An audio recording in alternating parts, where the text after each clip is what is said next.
Igsuon, pabilin lang gyud ta sa Ginoo. Kay si Jesus nag-ingon sa Juan kapitulo 15 bersikulo 5 hangtod sa 6 nga ako ang punuan sa paras ug kamo ang akong mga sanga. Ang magpabilin kanako ug ako diha kaniya mamungag daghan.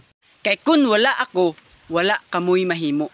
Ang dili magpabilin kanako mahisama sa usa ka sanga nga ilabay ug malaya. Pamuniton kini ug itambog sa kalayo aron masunog. Busa igsuon, kung ikaw karon nangalagad naman ka sa Ginoo, kung naa naman gani kay relasyon sa Ginoo, igsuon pabilin lang gyud ta sa Ginoo. Kay nganuman, kung dili ta magpabilin sa Ginoo sama ta sa usa ka sanga nga putlon ug ilabay aron sunugon.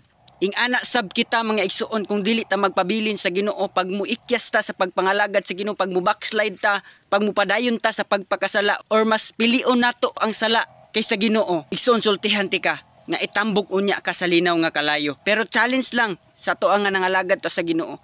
Pabilin lang gyud ta sa Ginoo. Kay kun wala ang Ginoo, wala gyud tay mahimo. Diha lang kutob, and God bless.